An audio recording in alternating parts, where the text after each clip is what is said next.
নীরা ব্যথায় আর্তনাদ করে ওঠে। গলগলিয়ে রক্ত পড়ছে, দুহাত রক্তে রঞ্জিত, মাথা ঝুঁকে গলা কাটা মুরগির মতো ছটফট করছে নীরা। বাবুল হো হো করে হাসছে। রাতের নিস্তব্ধতা ভেঙে সে হাসির রোল পাহাড়ে পাহাড়ে বাড়ি খেয়ে ভূতের শব্দের সৃষ্টি হয়। বাবুল এক হাতে নীরার গলা ধরে আছে, অন্য হাতে ছুরি দিয়ে গলার নিচ বরাবর টানতে টানতে পেটের কাছে এসে থামল। নীরা অর্ধ বিবস্ত্র হয়ে পড়েছিল প্রায়। নিজের লজ্জা ঢাকতে সকল ব্যথা ভুলে বাবুলের তলপেটে বরাবর কষিয়ে লাথি মারে সে। বাবুল দুর্বল নয়, বয়স 52 হলেও হাট্টা কাট্টা শরীর তার। নীরার দুর্বল লাথিতে একটু দূরে সরে গেল কেবল। নীরা ব্যথায় রক্তাক্ত অবশ প্রায় হাত দুটো দিয়ে বুকের সম্মুখে ছেঁড়া কাপড় জড়িয়ে ধরল, বলল, জানোয়ার, একেবারে মেরে ফেলবো। একবারে মারলে তো মজা নাই।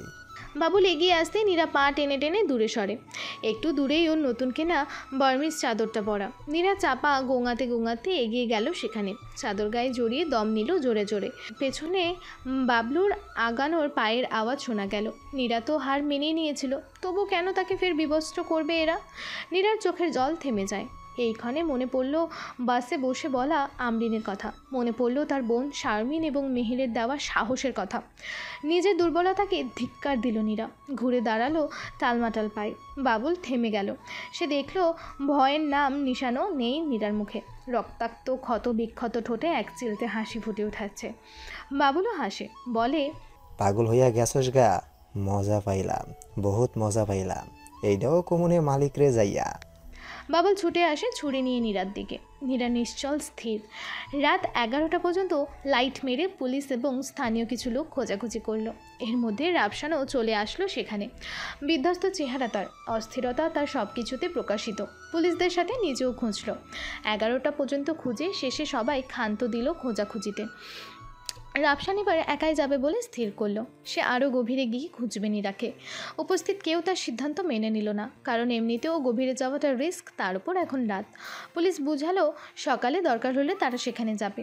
রাফসান কারো কথা শুনতে রাজি নয়। 1 সেকেন্ড ব্যয় না করে এক প্রকার সবার সাথে ধস্তাধস্তি করে ছুটে গেল জঙ্গলের ভেতর। হাতে টর্চ আর লাইসেন্সকৃত রিভলভার। কিছু দূর যেতেই সাপের ফোঁস-ফোঁস শব্দে থেমে গেল সে। ভালো করে চারপাশে টর্চ মারতেই দেখতে পেল 4-5 কদম দূরের গর্তে সাপ ঢুকেছে। রাফসান বুঝলো তাকে কতটা সতর্কতা অবলম্বন করে চলতে হবে। রাত হওয়ায় ঘাসে শিশির কণা জমতে শুরু করেছে। হাঁটু পর্যন্ত ভিজে গেছে ঘাস মারিয়ে চলতে চলতে।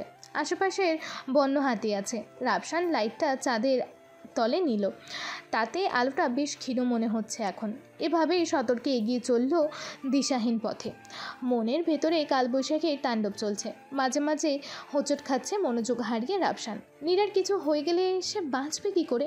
ইতিমধ্যে বেরিয়ে গেছে তার অর্ধেক প্রাণ। যতদূর এসেছে চিহ্ন একে একে এসেছে। ফেরার সময় যেন জলদি সেই চিহ্ন অনুসরণ করে ফিরতে পারে। তাই বেশ কিছুটা পথ অতিক্রম করতেই কোথাও মনুষ্য হাসির শব্দ শুনতে পেল রাফসান। চমকিত চোখে কান খাড়া করে শুনল সে হাসি।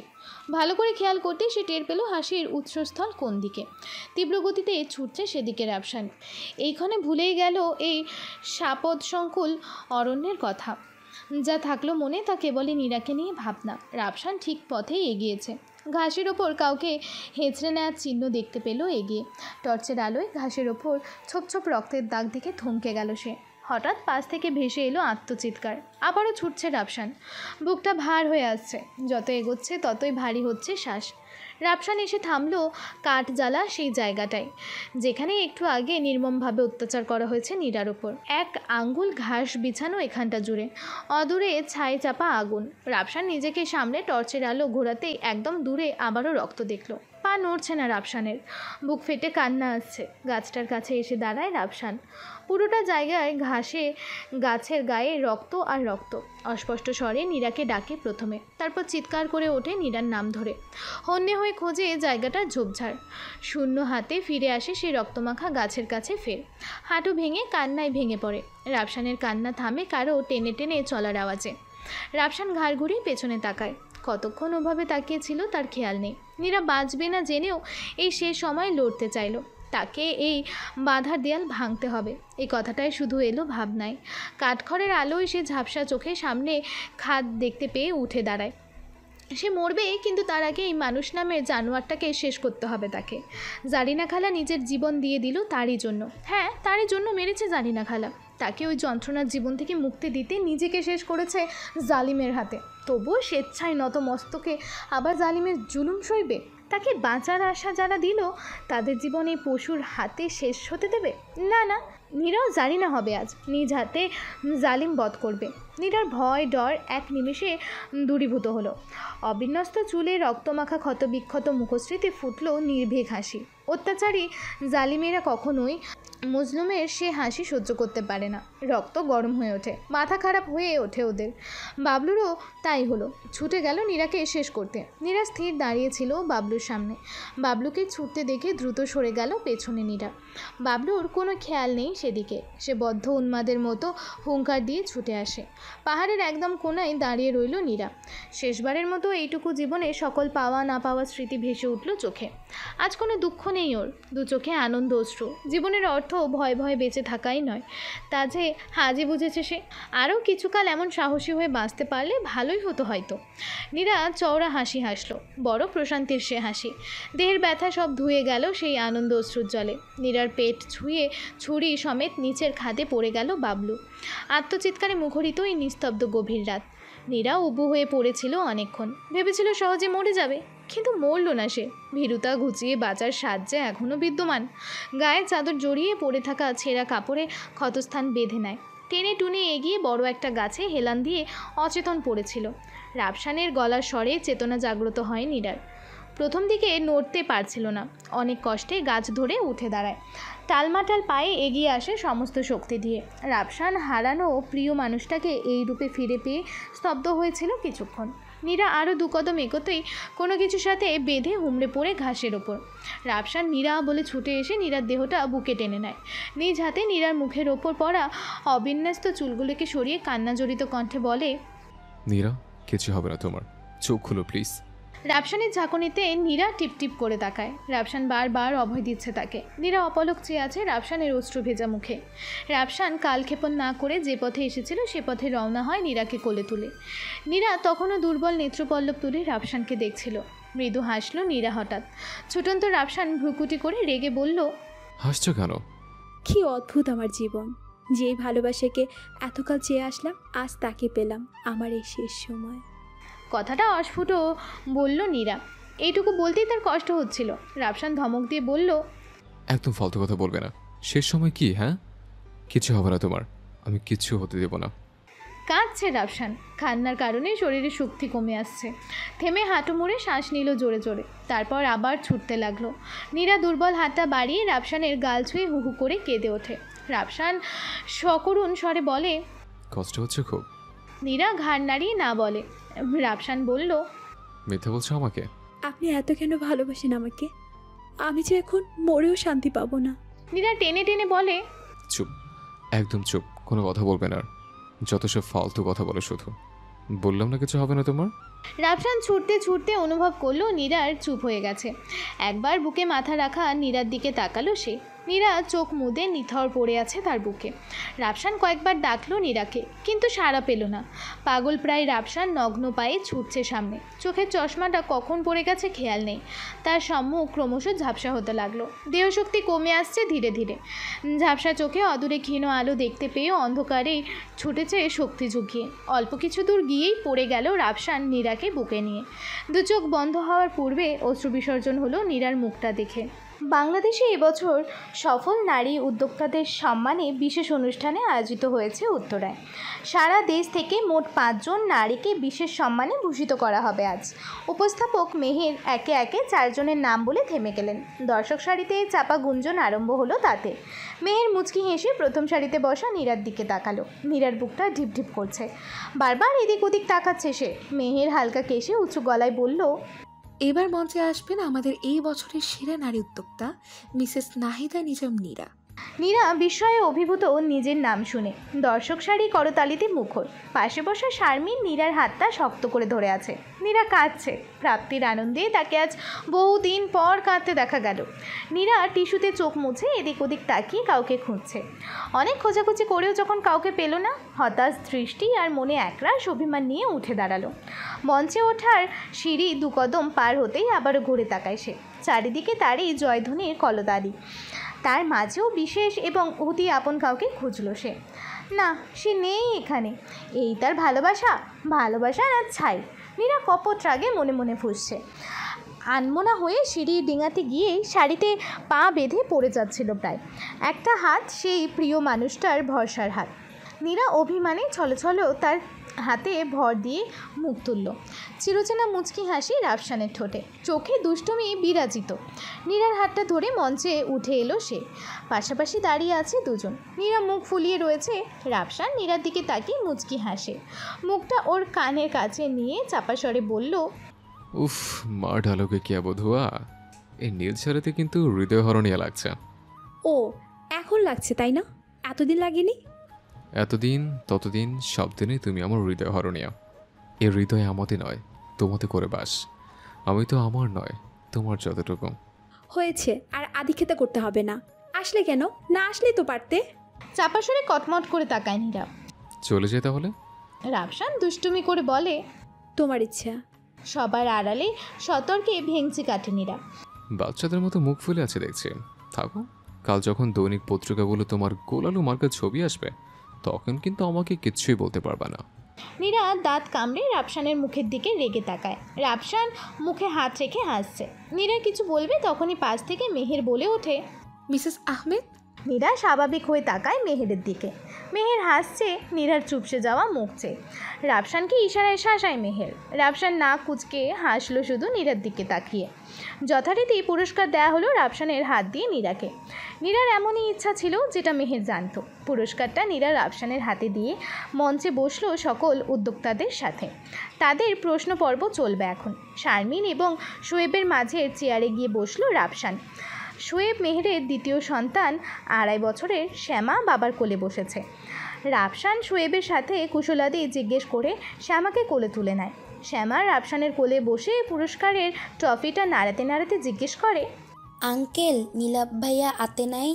রাফসান হেসে শ্যামার গালে চুমু দিয়ে বলে, না মা, তোমার নীরব ভাইয়া তার দাদুকে ছেড়ে কোথাও আসে না। শ্যামা ঠোঁট উল্টে বসে বসে ট্রফি নাড়াচাড়া করতে লাগলো। শোয়েব রাফসানের দিকে তাকিয়ে বলল, আন্টি এলো না কেন? সবই তো জানেন শোয়েব ভাই, সেদিন কেবলমাত্র আমার মুখ চেয়েই মা নীরাকে মেনে নিয়েছিল। আজও নীরা তার পছন্দের মানুষ হতে পারেনি। চেষ্টা নীরা কম করেনি, তবু মায়ের মন পেল না ও। তাই বলে তোমার ছেলেকেও এখানে আসতে দিবে না? নীরব দেখবে না তার মায়ের জীবনের এত বড় মুহূর্তটা? আমার মা এতটাও নির্দয় নয়। মা খুব চেয়েছিল নীরব এখানে আসুক। নীরবে আসে না, সে তার দাদিমণি ছাড়া কোথাও যাবে না। তার উপর মায়ের শরীরটাও খুব একটা ভালো না। নীরা কিংবা আমি আসতে চাইনি। মা জোর করে রাগারাগি করে পাঠিয়েছেন আমাদের। নীরবকে তিনি বলেও রাজি করাতে পারেননি। সে বলেছে টিভিতে দেখবে তার মাকে। বাচ্চাদের মনের বিরুদ্ধে জোর করাটা তো উচিত না, তাই না? সেটা ঠিক। শোয়েব হাসলো। রাফসান মৃদু হেসে মোবাইল অন করে বাসায় কল করে। কল রিসিভ করে ওপাশে নীরব হাসি মুখে বলে, আসসালামু আলাইকুম আব্বু। ওয়ালাইকুম আসসালাম মাই বয়। কি করছে আমার আব্বুটা? আমি তো দাদুমণির কপাল টিপে দিয়েছিলাম আর তোমাদের দেখিয়েছিলাম। আব্বু, তুমি রাগ করেছো আমার উপর? নীরব বিষণ্ণ স্বরে বলল। রাফসান বলল, না তো আব্বু, আমার এত ভালো আব্বুটার উপর কি রাগ করতে পারি আমি, বলো? না মানে, আমি তখন তোমাদের সাথে গেলাম না, সেজন্য রাগ করনি? না। সত্যি? তো? নীরব খুশি হয়, বলে, ইউ আর গুড আব্বু। আমি কেন যাইনি বলি আব্বু? বলো। তোমরা চলে গেলে দাদুমণি একা হয়ে যাবে, তাই দাদুমণির জন্যেই তো তোমরা এক হয়েছো, তাই না আব্বু? মা বলেছে দাদুমণিকে একটুও যেন কষ্ট না দেই, তাই তো গেলাম না। তুমি আমার উপর রাগ করো না প্লিজ আব্বু। রাফসানের 3 বছরের ছেলের কথা শুনে অভিভূত হয়। মুচকি হেসে বলল, তুমি জানো নীরব, তুমি আমাদের জন্য কি? না তো। আল্লাহ তাআলার নিয়ামত, এমন নিয়ামত যা সবাই পায় না শোনা। তুমি আমাদের জান, কলিজা, সব। জান কলিজার উপর কেউ রাগ করতে পারে বলো? রাফসান ভঙ্গি করে বলে কথাটা। নীরব বাবার শেষ কথা শুনে খিলখিল করে হেসে ওঠে, বলে, তুমি না আব্বু, কি যে বলো, আমার শুধু হাসি পায়। ছেলের হাসির শব্দ শুনে রাফসানের বড় ভালো লাগে। বাবা ছেলেতে আরও কিছুক্ষণ দুষ্টুমি করে কথা শেষ করে। নীরব ছুটে গিয়ে দাদুমণির কোলে শুয়ে সব বলতে লাগলো। দাদি নাতি গল্প করছে আর টিভিতে নীরা এবং রাফসানকে দেখছে। সাংবাদিকেরা মঞ্চে বসা প্রত্যেক উদ্যোক্তাদের সাফল্যের পেছনের গল্প শুনতে চাইল। সবাই বলল নিজেদের এ পর্যন্ত আসার গল্প। হঠাৎ এক সাংবাদিক নীরাকে বলল, মিসেস আহমেদ, আপনি নাকি ধর্ষিতা ছিলেন? পুরো হলে কোলাহল শুরু হলো সাংবাদিকের এই প্রশ্নে। রাফসান ডাকে বসা থেকে উঠতে গেলে শারমিন শুয়ে বাধা দিল। সবাই নীরার দিকে জিজ্ঞাসু দৃষ্টিতে তাকিয়ে আছে। যে সাংবাদিক প্রশ্নটা করেছিল অনেকে তাকে তিরস্কার করলো এমন অশোভন প্রশ্ন করায়। নীরা প্রথমে কষ্ট পেলেও নিজেকে সামলে নিল। রাফসান মেহেরকে চোখের ইশারায় শান্ত থাকতে বলল সে। নীরা মাইক্রোফোন হাতে নিয়ে মুচকি হেসে জবাব দিল, জি, ছিলাম আমি ধর্ষিতা, তবে এখন আমি এই আমিতে ধর্ষিতা বলতে কিচ্ছু নেই। আশা করি আপনার প্রশ্নের জবাব পেয়েছেন। সাংবাদিক অপ্রতিভ হয়ে পড়ে। তার বাকি সহকর্মীরা চোখ রাঙিয়ে বসতে বললে বসল সে। পাশ থেকে আরেক নারী সাংবাদিক দাঁড়িয়ে বলল, ম্যাডাম, আমরা আন্তরিকভাবে দুঃখিত আপনার অতীত কষ্টকে জানানোর জন্য। আমি কিংবা আমরা কি জানতে পারি এই সাফল্যের পেছনের গল্পটুকু? নীরা নড়ে চড়ে বসল। রাফসানের আশ্বাস সাহস সঞ্চার করে মৃদু হাসল, বলল, জি অবশ্যই। আমার নিজস্ব পরিচয় তো আপনারা সবাই জানেন, তবুও আরেকবার বলছি, আমি মিসেস রাফসান আহমেদ। ব্যারিস্টার রাফসান আহমেদকে চেনে না এমন সাংবাদিক হয়তো নেই। এই ব্যারিস্টার রাফসান আহমেদ আমার স্বামী। আমার সাফল্যের পিছনে তার হাত সবচেয়ে বেশি। তিনি না থাকলে আজ হয়তো আমি এখানে থাকতাম না। আমার জীবন যখন নরকময়, তখন আল্লাহ পাক তাকে পাঠিয়েছেন রহমত স্বরূপ। এই যে মিসেস ইব্রাহিম, ইনি এবং এই যে আমার হাজব্যান্ডের পাশে বসা আমার বোন, এরাই আমাকে সাহস শক্তি জুগিয়েছে। আমার চলার পথে ছায়া হয়ে থেকেছে গত 10 বছরে। আমার মতো অনেক মেয়ে ধর্ষণের শিকার হয়।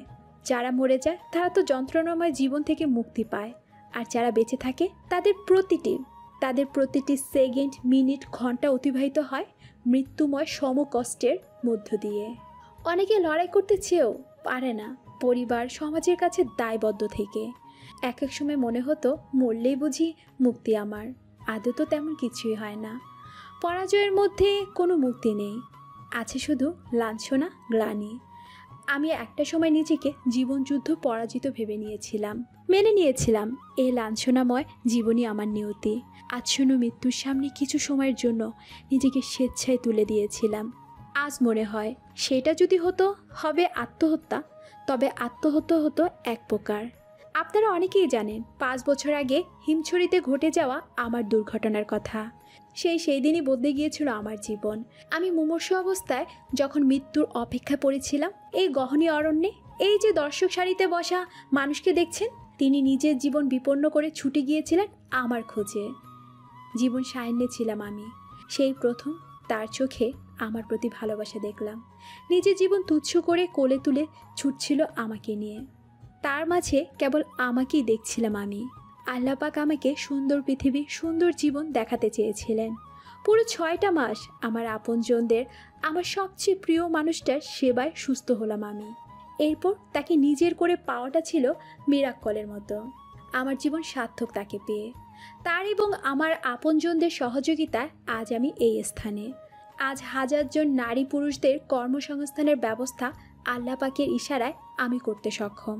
একটু একটু করে গড়ে তোলা আমার বুটিক হাউস আজ গার্মেন্টস ফ্যাক্টরিতে রূপ নিয়েছে। আলহামদুলিল্লাহ, দেশ বিদেশে সুনাম ছড়িয়েছে। সবই সম্ভব হয়েছে এই মানুষগুলোর পাশে থাকায় এবং আমার ধীর মনোবল আর কঠোর শ্রমের ধারা। বহু বাধা এসেছিল, সব বাধা টপকে আজ আমি এখানে। সে সময় যদি এই মানুষগুলো পাশে না থাকতো, তবে এত তাড়াতাড়ি এখানে আসাটা সত্যি সম্ভব ছিল না। আমার অনুপ্রেরণা, আমার আদর্শ, আমার স্বামী, সবার এমন একটা রাফসান থাকে না। আমি লাকি, ভীষণ রকম লাকি। তবে যারা একলা এত দূর আসতে পারবে, আমার মতে তারা আমার চেয়েও বেশি লাকি। বিপদে পড়লে আমাদের ভিতরকার শক্তি সম্পর্কে ধারণা হয়। কষ্ট দেওয়ার উদ্দেশ্যে সৃষ্টিকর্তা আমাদের বিপদ দেন না। নিজেকে খুঁজে পেতে, নিজের আসল শক্তি উৎস খুঁজতেই পরীক্ষায় ফেলেন। হতাশার কথা আমরা সেই অনেকাংশে উপলব্ধি করতে পারিনি। পরাজয় মনে হয় সয়ে যায়, নয়তো আত্ম উৎসর্গ করি। তারপর উঠতে বসতে দোষ দেই ভাগ্যের, রবের। ধৈর্যশীলদের আল্লাপাক নিরাশ করেন না। ভরসা রাখুন, একদিন আপনিও হবেন আমারই মতো সফল জীবনে। সুখ দুঃখ চিরকাল স্থায়ী হয় না, দুঃখের মধ্যে স্বস্তি পাওয়া সম্ভব। সম্ভব দুঃখ ভেঙে সুখী হওয়া। স্বনির্ভর হন, নিজেকে চিনুন, নিজেকে বুঝুন। কেবল আপনিই পারবেন আপনার অবস্থান পরিবর্তন করতে। বিশ্বাস রাখুন রবের প্রতি এবং অবশ্যই আপনার নিজের প্রতি। মঞ্চ করতালিতে আরেকবার মুখরিত। রাফসান ইশারায় বোঝায় সে গর্বিত তার স্পিচ শুনে। সাংবাদিক সারিতে বসা সবাই, এমনকি একটু আগে যে নীরাকে বিব্রতিকর পরিস্থিতিতে ফেলতে চেয়েছিল, সেও করতালি দেয়। সাংবাদিক মেয়েটিও করতালি দিয়ে ফের হাসি মুখে বলল, সমাজের মানুষের উদ্দেশ্যে কি বলতে চান? নীরা মুচকি হাসল, বলল, দেখুন, আমি নিজেকে মহান কেউ ভাবছি না। সমাজের কাউকে জ্ঞান দেওয়ার কর্ম আমার না। আমি নিজেকে তেমন বিশেষ কেউ ভাবি না। তবু নিজের কিছু আক্ষেপ বলতে চাই। আমরা সবাই জানি, এককালে পরিবারের কন্যা সন্তান জন্মগ্রহণ করলে পরিবারের লোকেরা অপমানিত বোধ করতেন, কারণ সেকালে মেয়ে জন্ম নেওয়াটা অসম্মানের মনে করা হতো। মেয়েদের কোনো অধিকারই ছিল না। এটা বেশি হতো অসচ্ছল গরিব পরিবারগুলোতে। মেয়ে শিশু জন্মের পর তাদের ভিতর আশঙ্কা তৈরি হতো সেই মেয়ের নিরাপত্তা নিয়ে। নারীদের পণ্যের মতো ক্রয় বিক্রয় করা হতো, তখন ভোগ করা হতো যেন সে নামমাত্র এক জীব। ছোটবেলায় এক ঘটনা শুনেছিলাম, একটা শিক্ষণীয় ঘটনা। জাহিলি যুগে অনেকে নিজের 10-10টি কন্যা সন্তানকেও জীবিত কবর দিয়েছে। হাদিস শরীফে এক ব্যক্তির একটি আশ্চর্য ঘটনা উল্লেখ করা হয়েছে। এক ব্যক্তি মুসলমান হয়েছেন। মুসলমান হওয়ার পর সে রাসূল সাল্লাল্লাহু আলাইহি ওয়াসাল্লামকে নিজের জাহিলি যুগের ঘটনা শুনিয়েছেন। হে আল্লাহর রাসূল, আমার একটা কন্যা সন্তান ছিল। সে দিনে দিনে বড় হতে থাকে, কিন্তু তার জীবিত থাকার বিষয়টি আমার সহ্য হচ্ছিল না। আমি একদিন তাকে তার মায়ের কাছে থেকে কোনো এক বাহানায় নিয়ে গেলাম। আমি তাকে বললাম, চলো একটু ঘুরে আসি। পরে আমি তাকে এক খোলা প্রান্তরে নিয়ে গেলাম। সেখানে পূর্বেই আমি একটা গর্ত করে রেখেছিলাম। সেখানে গিয়ে আমি তাকে বললাম, আমি এই কূপটি খনন করব যেন পানি পাওয়া যায়। আমি তোমাকে নিচে নামিয়ে দিচ্ছি, তুমি বালতিটিতে মাটি ভরে দিবে আর আমি তা উপরে তুলে নেব। আমার মেয়ে আমার কথা মেনে নিল। সে নিজে নেমে গেল, কিন্তু যখনই সে নিচে নামলো আমি তার উপর মাটি দিতে শুরু করলাম। মেয়েটি আমাকে বলল, আব্বা আপনি কি করছেন? আমার উপরে মাটি দিচ্ছেন। কিন্তু আমি এতটাই কঠিন দিলের ছিলাম যে তার কথায় আমার কোনো আছর হলো না। আমি মাটি দিতেই থাকলাম। প্রথমে মাটি তার হাঁটু পর্যন্ত ঢেকে নিল, পরে পেট, তারপর বুক, তারপর ঘাড়, অবশেষে মাথা পর্যন্ত ঢেকে নিল, এমনকি মাটির জমিনের সমান হয়ে গেল। আমার মেয়েটি চিৎকার করছিল, আমাকে ডাকছিল। একসময় তার চিৎকার ও ডাকাডাকি শেষ হয়ে গেল। আমি তাকে এভাবে জীবিত দাফন করে ফিরে এলাম। তিনি বললেন, আমি যখন রাসূল সাল্লাল্লাহু আলাইহি ওয়াসাল্লামকে এই ঘটনা শুনিয়েছি, তখন তার চোখ বেয়ে অশ্রু ঝরতে লাগলো। তিনি বললেন, এ কেমন পাষণ্ডতা! আল ওয়ালি বিল ওয়াফাত 24 থেকে 215, কায়েস ইবনে আসেম ইবনে সিনান ইবনে খালেদ এর জীবনী দৃষ্টান্ত। এমন বহু নির্মম প্রথার বিরুদ্ধে ছিলেন আমাদের নবীজি। হযরত আবু সাঈদ খুদরি রাদিয়াল্লাহু আনহু বর্ণনা করেন, রাসূল সাল্লাল্লাহু আলাইহি ওয়াসাল্লাম বলেন, যে ব্যক্তি 3টি কন্যা সন্তান বা 3 জন বোন আছে আর সে তাদের সাথে উত্তম আচরণ করেছে, তাদেরকে নিজের জন্য অসম্মানের কারণ মনে করেনি, সে অবশ্যই জান্নাতে প্রবেশ করবে। জামে তিরমিজি হাদিস 1912।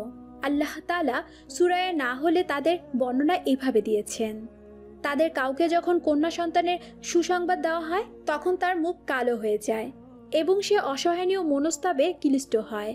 তাকে যে সুসংবাদ দেওয়া হয় তার গ্লানি যেহেতু সে নিজ সম্প্রদায় হতে আত্মগোপন করে, সে চিন্তা করে যে হীনতা সত্ত্বেও সে তাকে রেখে দিবে, না মাটিতে পুঁতে দিবে। লক্ষ্য করো সে কত নিষ্ঠুর সিদ্ধান্ত স্থির করেছিল। সূরা নাহাল।